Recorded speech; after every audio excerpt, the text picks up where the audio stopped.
Hello students, this is chapter 15, History of India. History comes from the Greek word historia, means inquiry, knowledge acquired by investigation. So, history is the discovery, collection, organization and presentation of information about past events. Students, today we will read about ancient India and we will discuss the Indus Valley civilization. India is a country with a rich history and culture. The first Indian civilization arose in the Indus Valley in about 2600 BC.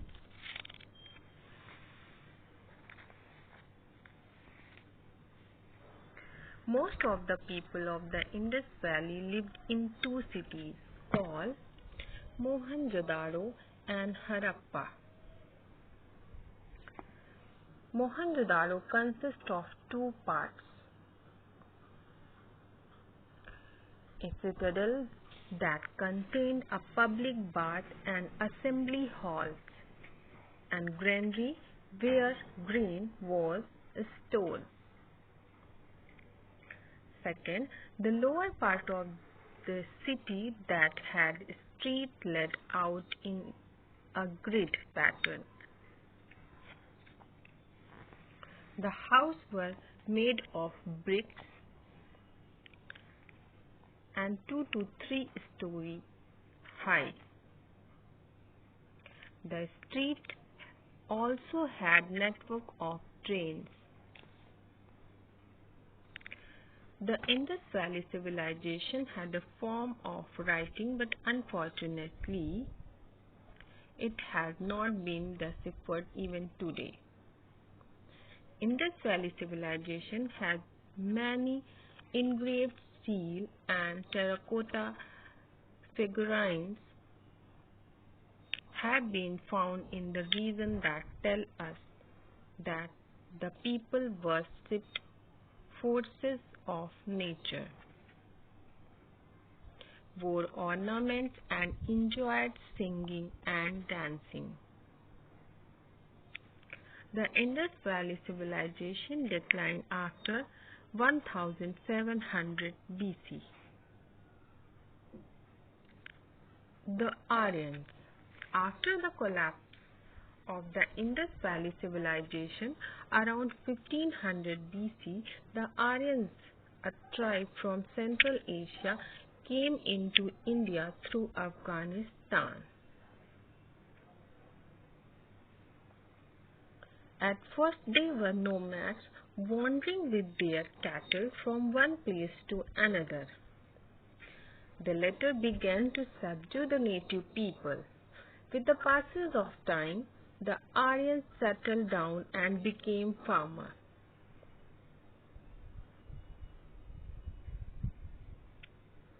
In time, the Aryans learned to grow rice, and by 1600 BC, rice cultivation was flourishing in India.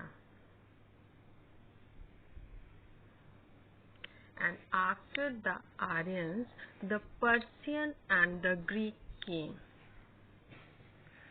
About 483 BC, the Persian king Cyrus and Darius captured the extreme northwest of India. But Alexander the Great destroyed this Persian empire and penetrated to India. However, after his death, when the Greeks withdrew, the Indian kingdom began to fight and conquer each other territories.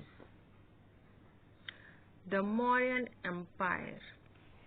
In 322 BC, the first great empire, the Mauryan Empire, arose. Chandragupta Maurya became king of the state of Magadha in North India with the help of his able advisor Kautilya Chanakya. After Alexander the Great died, his empire was split between his generals. And after the Chandragupta, his son Bindusara extended the empire to South India. The greatest Mauryan ruler was Ashoka. He conquered Kalinga, but afterward he decided to give up warfare and converted to Buddhism. He got the Buddhist principle of right conduct engraved in stone pillar or on rock throughout his kingdom to teach the people how to live. After Ashoka's death, the Mauryan Empire began to decline. The Indo-Greeks, the general of Alexander the Great that ruled the various successor states, fought each other until a strong state emerged in Bactria, modern Afghanistan. These Greek rulers of Bactria attempted to control northwest India.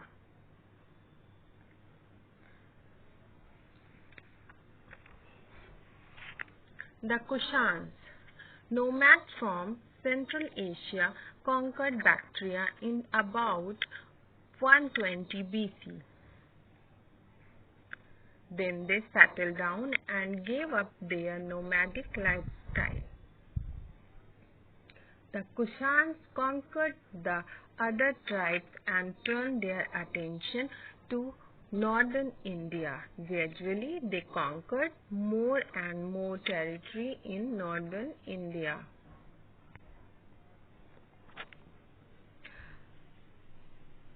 The Kushan Empire reached its peak under King Kanishka.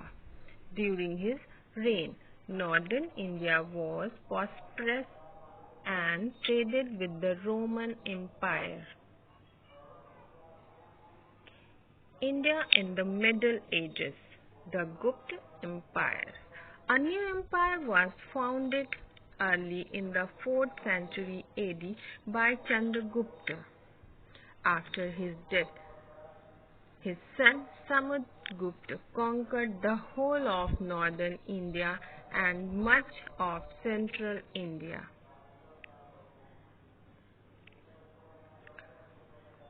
The Gupta Empire reached a peak under Chandragupta II.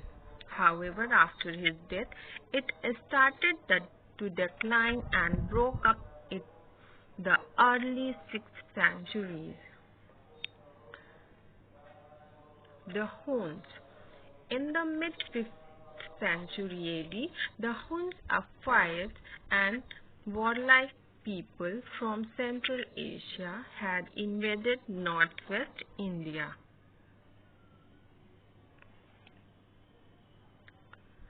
This time they conquered most of northwestern India, but their rule lasted for about 30 years. Harshavardhana, the next great ruler in Indian history, was King Harshavardhana. He began as ruler of the kingdom of Thaneshwar in North India. After his death, his kingdom broke up and India once again became a land of several kingdoms, frequently at war with each other. The three most important dynasties were the Rajput, the Pallava, and the Chalukyas. The Cholas. In the 9th century, a new empire arose in southern India, the Cholas. In the late 10th century, the Chola king Raja Ram first began to expand his kingdom. The Chola was a prosperous empire with the many merchants organized into his guild, trade with Southeast Asia and the Arab tribes during their reign. The Turks. In the 10th century, Turks from Central Asia conquered Afghanistan. Under their rule. Mahmud conquered Punjab. He led raids and plundered temples in India, led by Sultan Muhammad. The Turks returned in 1191 as conqueror. The Turks were able to conquer large part of northern India and created a powerful state, the Delhi Sultanate. The Delhi Sultanate under the Sultan Qutbuddin Aibak and Iltutmish, the Sultanate flourished. Iltutmish was succeeded by his daughter Razia, who reigned for only 3 years before she was deposed and later murdered. The Sultanate reached a peak under Alauddin. Alauddin, who conquered Gujarat, invaded southern India and looted cities and forced rulers there to become his vassal. Muhammad Tughlaq extended the Sultanate still further. He decided that he wanted a new capital and he moved it to Daulatabad. In 1498, Timur Lenk, a descendant of Genghis Khan, massacred many of the inhabitants. In the early 15th century, independent sultanates appeared under Sultan Bahlul and Sikandar Lodi. The Vijayanagar. Another empire arose in the south, the Vijayanagar. The Vijayanagar Empire was founded by two brothers, Harihara and Bukka. Harihara was crowned king in 1346. His brother Bukka ruled after him.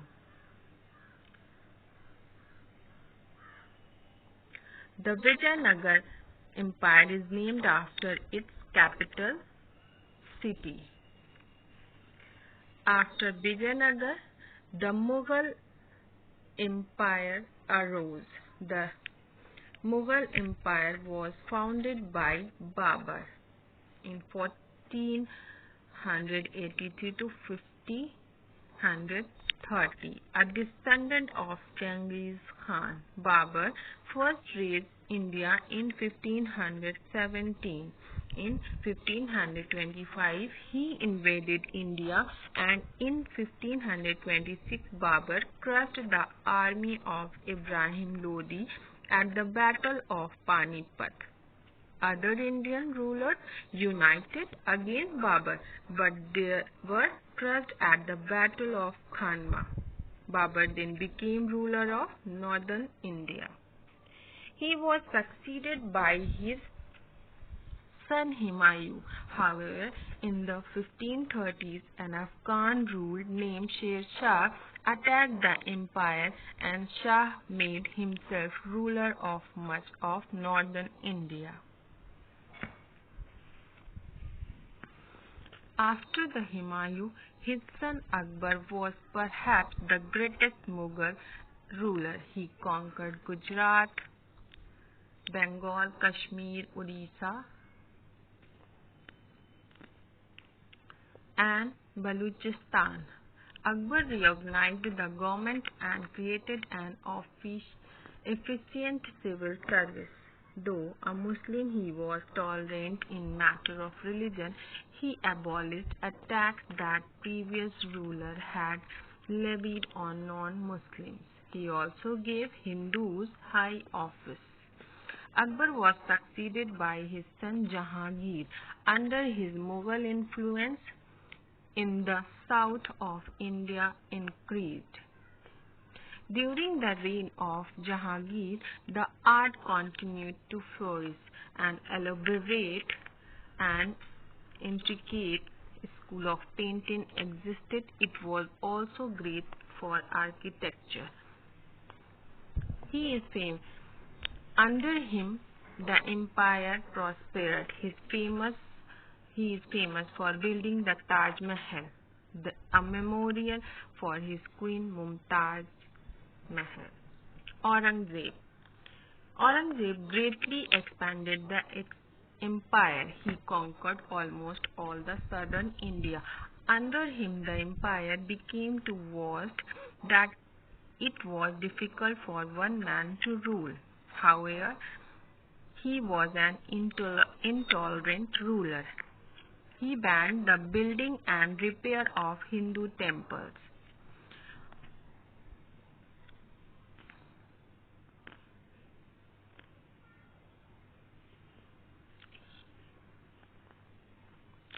He reintroduced a poll tax on Hindu called Jizya. Aurangzeb's greatest empire was Shivaji, leader of Marathas in southern India. Shivaji was succeeded by his son Sambhaji. He was captured by Mughal and executed in 1687. Aurangzeb was succeeded by his son Bahadur Shah Zafar. After 1712, the powerful nobles in the empire began to break away and form virtually independent states. Meanwhile, the Marathas, led by Baji Rao, attacked the Mughal empire. The Mughals were forced to cede territory to them. Thank you and have a nice day.